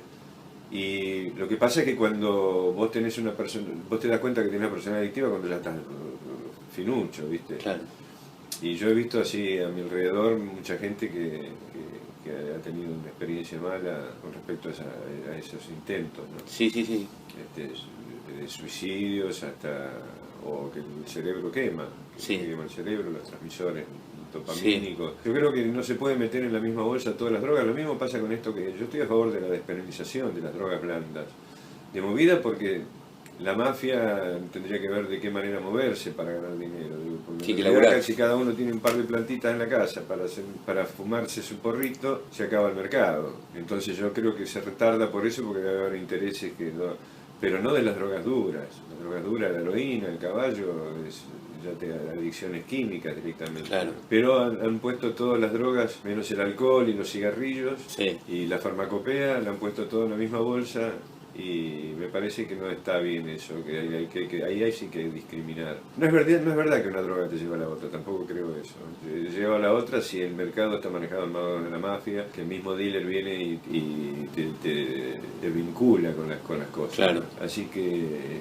Pero digamos que la experiencia esa de los 90 fue fue en un sentido devastadora. Arrancó con serpentina y papel picado y terminó con luto y crespón negro, ¿no? Y terminó con limusines gente que está mal. Sí. A mí me da mucha pena. Pero en ese sentido, digamos, tus contemporáneos, Charlie, Cerati, tres estadios distintos, ¿no? Spinetta, Charlie y Cerati, tres grandes, digamos. Sí. Macho. Sí.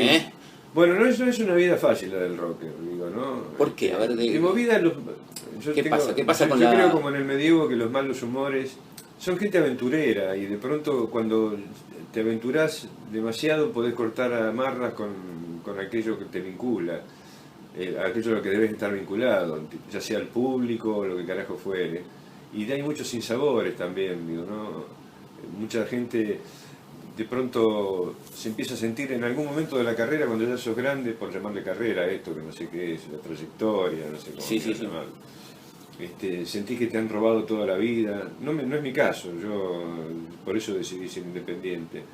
Y entonces empieza a haber como una especie de amargura que te va carcomiendo y que yo creo que los malos humores son generadores de muchos males interpretados por la ciencia de manera más exhaustiva, más certeza. Digo. Sí. Pero para llamarle de alguna manera a los malos humores que te provoca el hecho de tener una vida aventurera que en algún momento te corta amarras con la gente que te sostenía, digo, Sí. ¿no?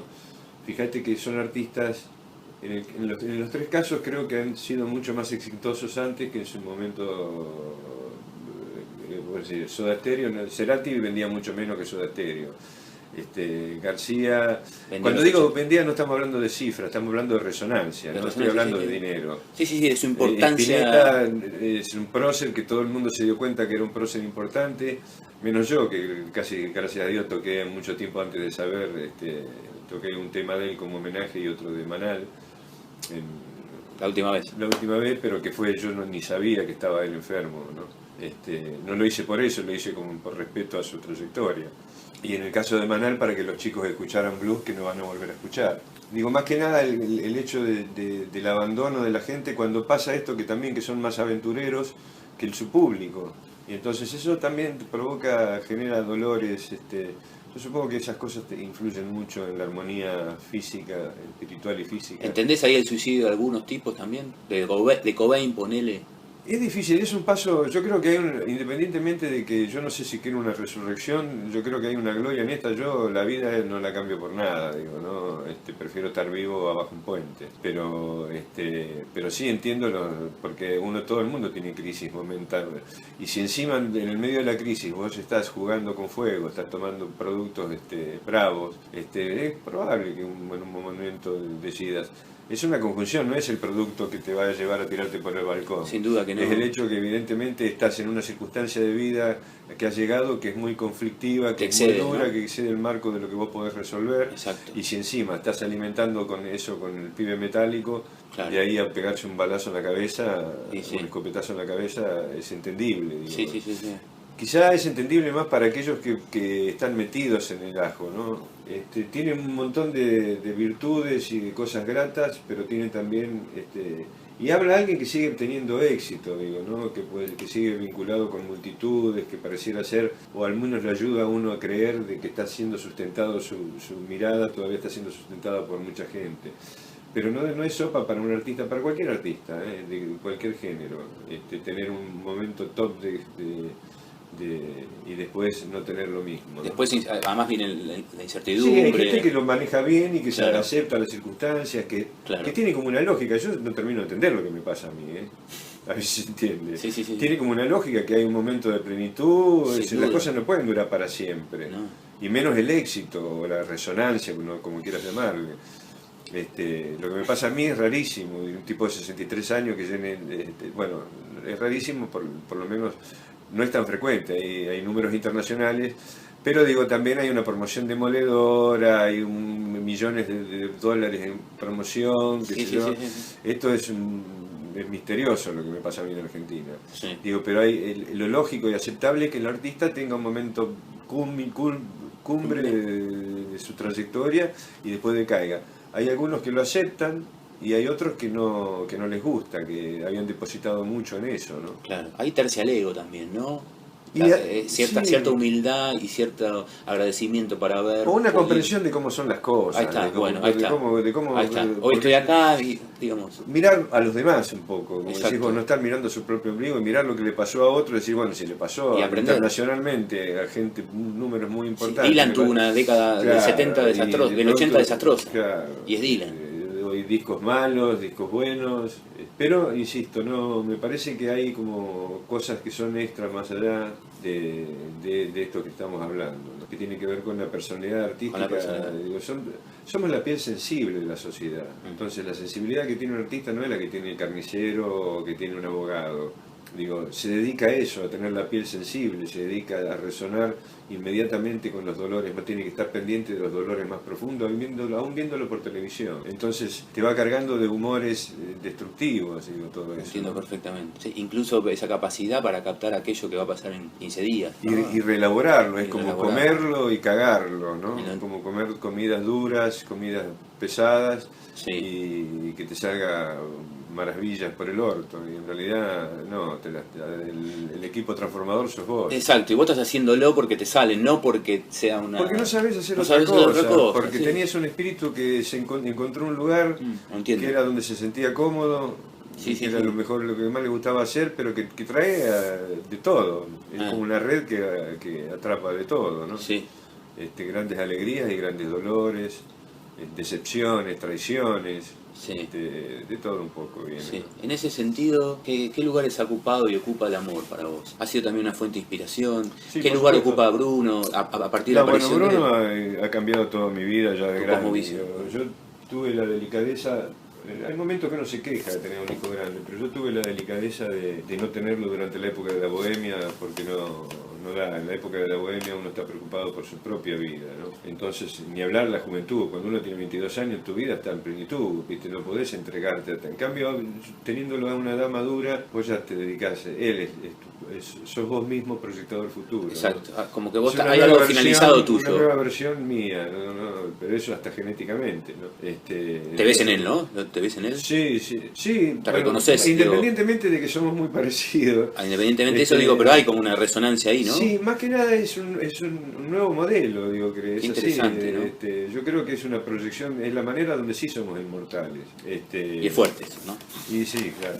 A puta. Pero te modifica todo, empiezan a aparecer temores que no tenías. Yo me había liberado de casi todos los temores porque ya había prácticamente vivido. Y empiezan los temores por él, por el nuevo modelo, ¿no? Empezás otra vez a mirar el mundo con desconfianza, Sí, con escepticismo, claro, ¿no? exacto. Decís, puta madre, este va a tener 25 y acá qué garcho va a pasar. No, y encima que uno mira para adelante y que no vienen buenas nubes buenas, ¿viste? Independientemente de que, bueno, eso se viene diciendo hace mucho tiempo. Hace mucho tiempo. Pero nunca la coraza orgánica está tan acumulada de gente generando basura y porcarata y encima Sí. esta conexión. Nunca ha habido tanta información también, ¿no? Nunca ha habido tanta... Tanta información y tanta desinformación. Al ¿no? mismo Porque tiempo. hay una saturación de la Sí. información que hace que uno termine... Lo que dice el Dr. Parker en el próximo National Geographic, el Dr. Johnson dice todo lo contrario. ¿A quién le crees? ¿A Dr. Parker o a Dr. Johnson? Porque tienen que estar... Los programas de noticias y de divulgación científica 24 horas por 24 horas son de terror, porque hay que llenar todo Hay que llenar. eso. Ya el Hay que mapache de los Apalaches ya lo viste 70 veces, entonces Exacto. tienen que ver a ver qué mierda Sí, pasa, inventar, Sí, sí, sí. dramatizar. Y Y una el nueva noticiero vacuna pasa contra lo el mismo, el cáncer. noticiero con la primicia pasa. Bueno, yo me levanto a la mañana muy temprano, desde que vivo en el parque, y que dejé la Pula Berni Papusa, y veo la noticia de la mañana. Cuando vuelvo de Luzbulo al mediodía, ya la noticia cambió totalmente. Ya en vez de 500 kilos que comían eran 200 y ya... si murió alguien no había muerto, estaba grave y a la noche ya pasó y mañana si te moriste en una semana que se murió alguien más famoso que vos, todo lo de ayer ya no significa nada, y ni hablar Wikipedias y todo, que yo nací en Concordia durante años, nací en Concordia, nunca me calenté de decirlo, y no nací en Concordia nunca, pero para todo el ¿Dónde mundo naciste? no nací para nada, En nací Paraná. en el Río, pero no en Concordia. No en Concordia. Y las biografías son... ¿Y las dice, biografías dice así. alguna pelotudez más ahí? Todas las biografías ¿no dice, que eso, pero ¿no dice que fuiste profesor de gimnasia? Claro, no, eso lo dijo Polimeni un día, por eso yo le mandé el Carlitos del Sur. Dijo que yo había sido profesor de gimnasia en el colegio militar durante la dictadura, eso dijo. A ver si me entendés. Peor no podía, o sea, Pero digo, falta que te dijera que estabas en el Olimpo, Sí. casi, ¿no? alguien le vendió pescado podrido, Y- qué sé yo, no sé cómo habrá dicho, pero tenés que jugarte para mandar. Pero no, pero yo nunca fui guardaparques ni nada. Yo me río, dejo correr la vida porque no voy a andar corrigiendo todo lo que se dice. Aparte que es una avalancha de datos, gente que dice que te vio en tal lado. Hay una foto ahora que aparentemente estoy con mi mujer, que es una señora que está en casa, no sé, pero si era una enfermera o una gestora, alguien que vino un día y se sacó una foto y aparece como que estoy con Virginia, no tiene nada que ver. Virginia es flaquita, y esta es una señora medio rellena que ni sé quién es, y circula como que es mi mujer Virginia. ¿Y ya qué vas a andar? ¿Cómo vas a hacer? No podés andar corrigiendo. Es indetenible además. Porque eso No, lo que es tiene. una avalancha permanente de cosas. Ajá.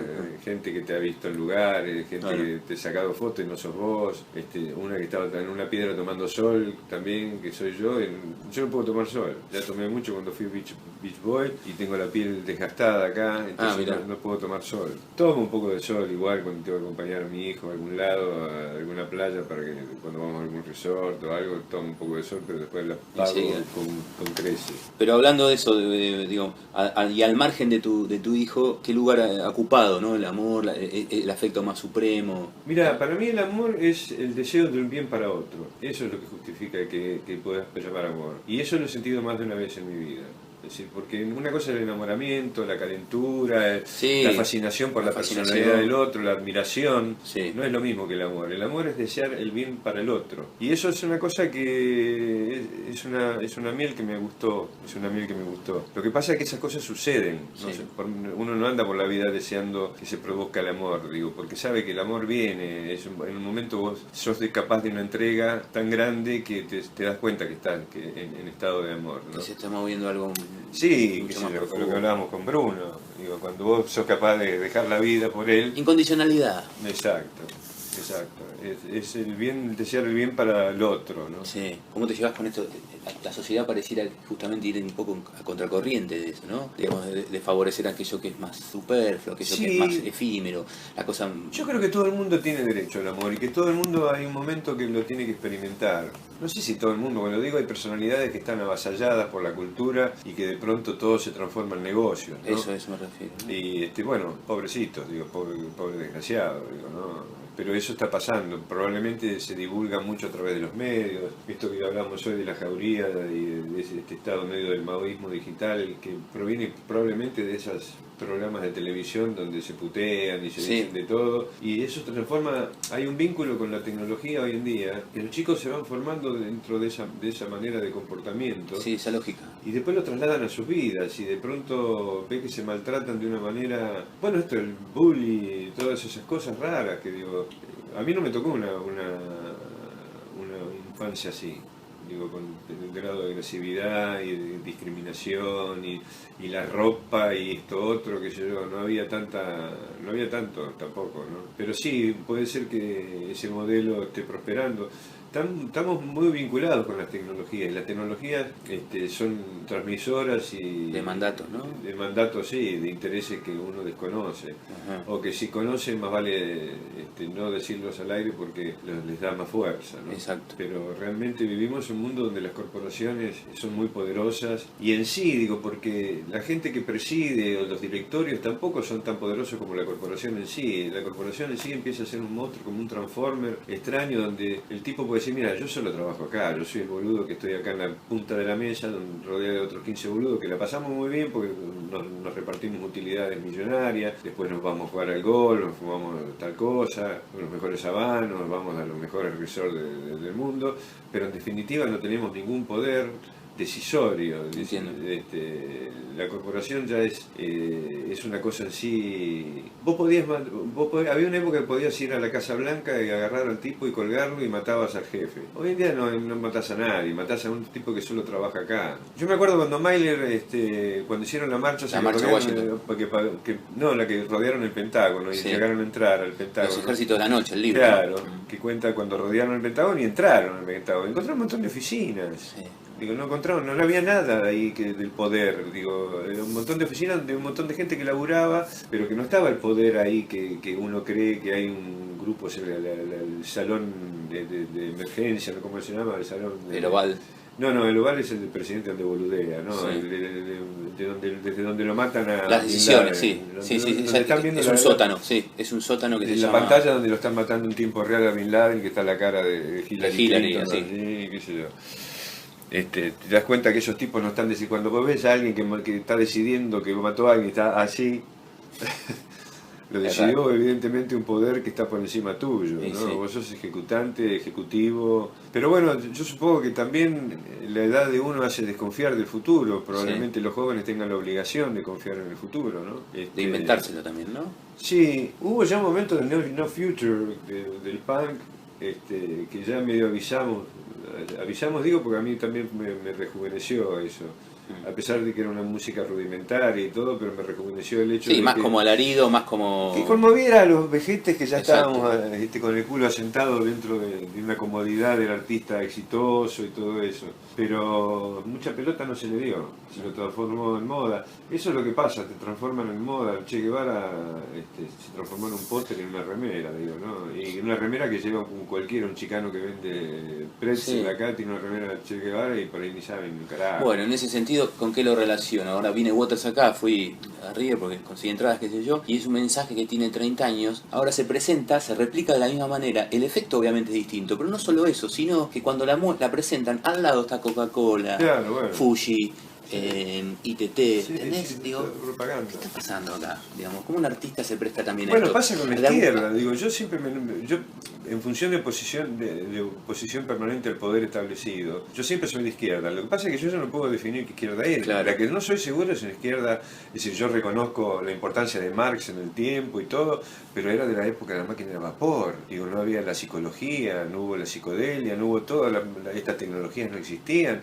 Un pensador puede abarcar parámetros relativos en la vida, es decir, en su momento tenía razón, como la tuvo Platón, como la tuvo en su momento, dentro de ese mundo que está describiendo su pensamiento. Y su experiencia sensible, ¿no? Exacto, Ahora, pero después- digo, ¿cómo haces para proyectarlo al futuro No. cuando aparecen... Hay que ayornar. Exacto. Ahora, ¿quién ayorna? En general no se habla, Julio Verne no es que imaginaba cosas que iban a pasar, es decir, la tecnología cumplía con los ensueños, le parecía bien que apareciera una cosa parecida a un submarino o una pantalla. Entonces trataban de ver que esa mirada que se cumpliera, no es que él adivinaba lo que iba a pasar en el futuro. También hay una cosa hay como un relativismo cultural. Incluso, mira, lo relaciono con algo tuyo, bastante injusto, pero cuando ustedes saltan a obras, hay como una suerte de resistencia, porque no importa que sea pavo o no, esa resistencia de tus seguidores, no importa, no quiero analizar eso, pero quiere decir que por lo menos había algo que ahí no. Sí. ¿Entendés lo que te quiero decir? Sí, era más fuerte que la decisión interna, porque en realidad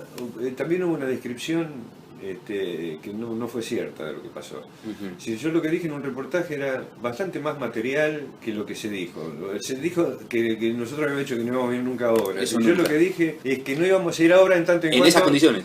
Y en tanto y en cuanto el bordero, lo que hacía ahora te retenía el bordero una semana, Claro. lo tenía en el banco, y entonces, si el número era 1, ¿por qué me iba a retener el bordero? Decía que era bastante más materialista para una producción independiente que éramos nosotros que defendíamos Exacto. el billete. No era porque era el antro del No, éxito, claro, no es que entregabas, sino que nos no que te cagaban con la entregaban, guita. te garcaban. Y eso fue una cosa, mira, el tío Bill Burroughs dice, no dejes que se queden ni con 5 centavos tuyos, ¿no? Una de las frases con que termina el libro El Trabajo. No dejes que se queden ni con 5 centavos tuyos. Todo pensando en cómo veían los hippies, viste, let it be, let it be. Y Sí, él sí, venía sí, de no otra importa. época como diciendo, no seas pelotudo. No seas pelotudo. Defender tus ideales y todo, pero también defender tus finanzas, El porque la bolsillo. única manera de sustentar en una economía, en una Sociedad de consumo, tus sueños es de esa manera. Es de esa manera, siendo fuerte económicamente. Bueno, nosotros eso lo aprendimos muy rápidamente, de que éramos el número nosotros, y como convocamos desde siempre, desde la noche de los tiempos convocamos gente, nos acostumbramos a pagar nuestros propios espectáculos y a recibir los beneficios del propio espectáculo. Y yo lo que dije fue eso, que no queríamos tocar en obras porque se quedaban con el bordero retenido durante una semana, creo que era, no me acuerdo ahora. Y después te lo liquidaban, manejaban la guita ellos, Claro. que era diferente a como veníamos trabajando nosotros, que ya te puedes trabajar acá con Chabán, toda la guita de las entradas para nosotros, la barra para Chabán, listo, se terminó. Listo. No es como ahora que los pibes tienen que vender entradas y no sé, tienen que pagar prácticamente para tocar. Y en esa época ya arreglábamos, a Chabán le convenía que le llenáramos el boliche porque la gente escabeaba como lindo, y nosotros nos quedábamos con todas las entradas. Y cuando querían, y nos fue llevando la cantidad de gente esa obra, porque no hay también un sistema de estadios como ese, no había nada más que obras. Y nos queríamos ir, cuando yo dije que no queríamos ir era simplemente por eso. No porque te transformara en otra cosa porque íbamos a obra. Era porque empezaban a ser los dueños del negocio. Cuando cambiaron las circunstancias, cuando cambiaron, que empezamos a hacer obras y creo en un año creo que batimos récord de obras que hicimos. ellos aceptaban liquidarnos como nosotros nos convenía.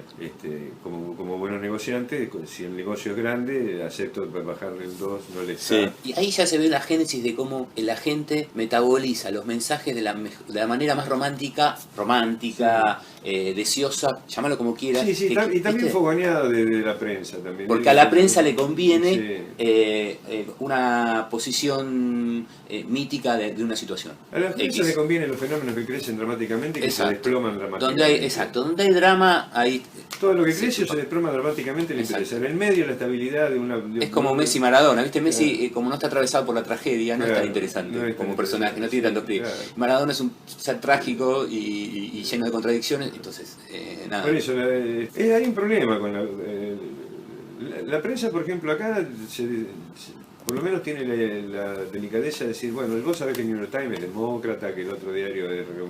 Y te lo dicen un mes antes. Claro, yo lo que no me gusta es esa especie de neutralidad que hay, inclusive hasta en la crítica de rock mismo. Es decir, cuando vos ves ese fogoneo elitista que para bandas que van 300 personas les encanta decir que son una maravilla, y en realidad son una copia de New Musical Express, de otra bandita que pasa lo mismo, esnovismo en Londres, y también mandan de pronto un tipo que le gusta Babasónicos a cubrir O'Connor. Y difícilmente el comentario sea muy bueno, sí. O tenés que tener, si vos querés una especie de neutralidad realmente ahí, no podés tener gente militante del sonido ultra moderno, que en realidad es un sonido porque se sienten de un grupo reducido y selecto de gente que disfrutan de cosas que los demás no entienden, y toda esa pavada que realmente... Sí, hay una suerte de regodeo endogámico, ¿no? Sí, de que yo nosotros supongo tenemos que la happy un grande. resentimiento en función de que en general trabajan en un box con una computadora muy mal pagos y que desearían estar en tu lugar. Digo, casi todos los enemigos que uno cosecha en el éxito son gente que quisiera estar en tu lugar, la mayoría.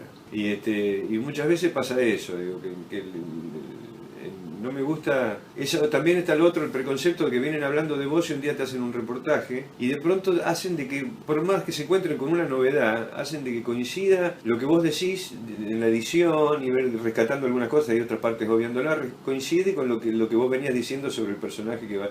No sostiene tu discurso. Claro. Es decir, ellos terminan hablando, vos terminás hablando por ellos, ¿no? Legitimás lo que te... Claro, entonces llega un momento de eso es lo que estoy harto, ¿viste? Porque van generando un monstruo que no se parece nunca a uno, ¿viste? No se parece nunca.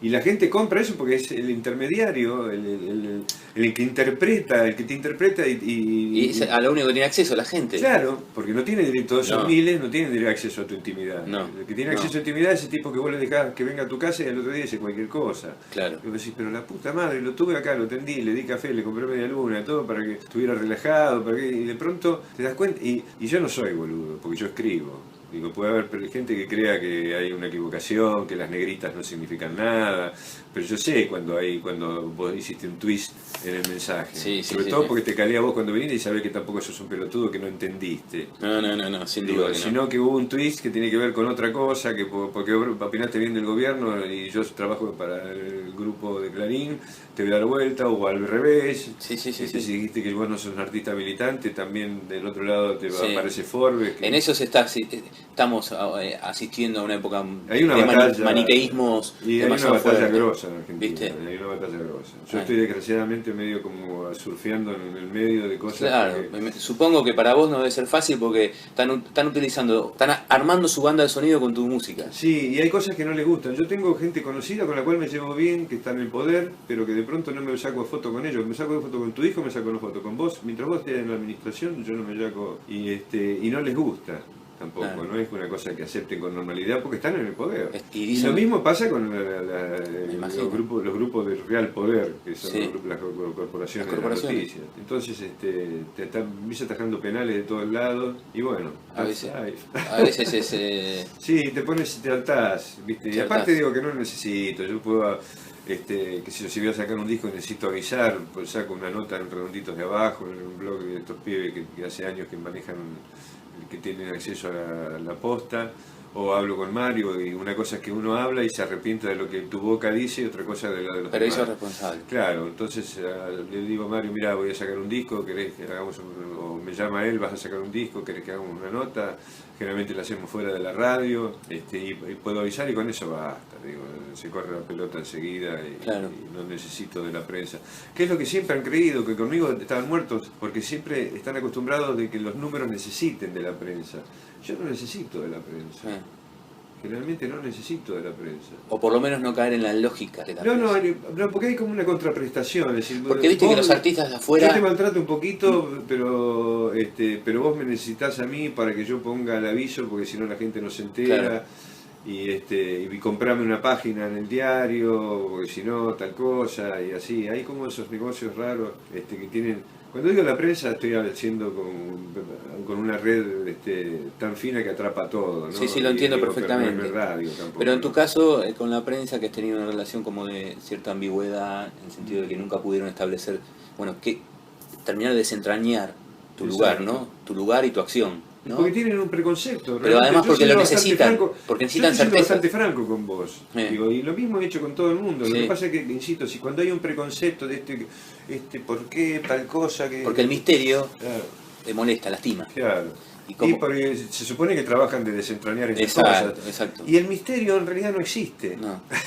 Bueno, sí, bueno, el misterio ha sido como un invento de Patricio Rey en el sentido de que al principio Yo no sé quién decía, toda la vida estuve tratando de subir a ese palco, ahí a ese palco, a ese palco, y cuando subí al palco, en el palco no había nadie.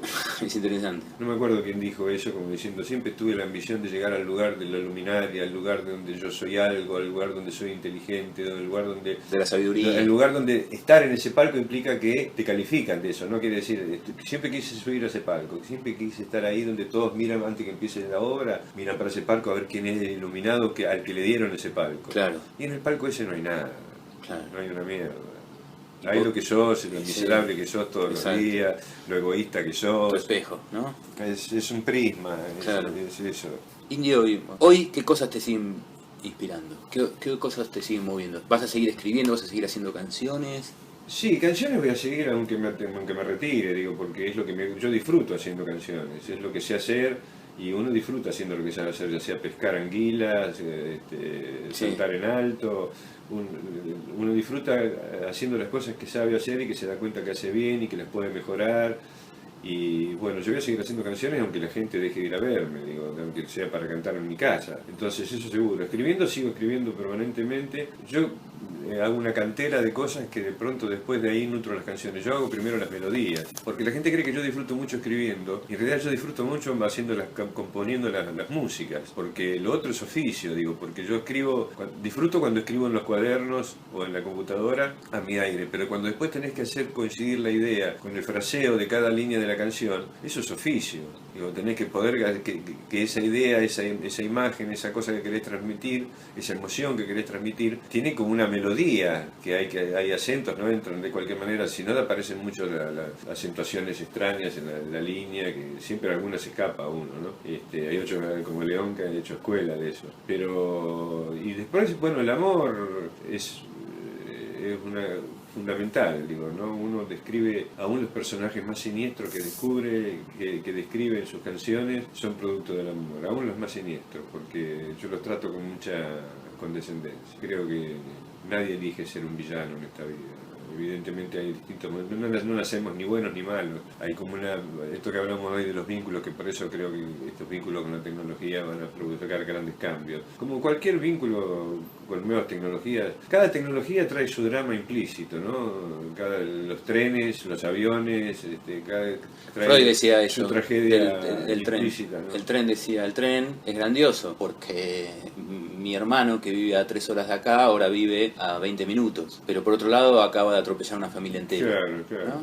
Parte de eso. Pero Entonces, es la aventura del hombre. después las injusticias, yo creo que hay 3 o 4 cosas que se vienen repitiendo desde la noche de los tiempos sobre las cuales los artistas trabajan, porque son cosas sobre las no se trata de encontrar la verdad. Yo desconfío del que encuentra la verdad, no del que la busca. Yo creo que uno está obligado a buscar una verdad, pero desconfío del que la encuentra. Digo. Claro. Yo creo que son cosas sobre las cuales la muerte, la vida, el amor, la pasión, qué sé yo, Todos esos ítems son los que sobre los que trabaja el artista y son los que nos conmueven en la vida cotidiana, digo, ¿no? Los dramas distintos dramas de los que somos testigos. El artista tiene que ser permeable a los dramas y eso también forma parte de los humores, que los demás miran el noticiero como comiéndose un plato de fideo y el artista está lagrimeando.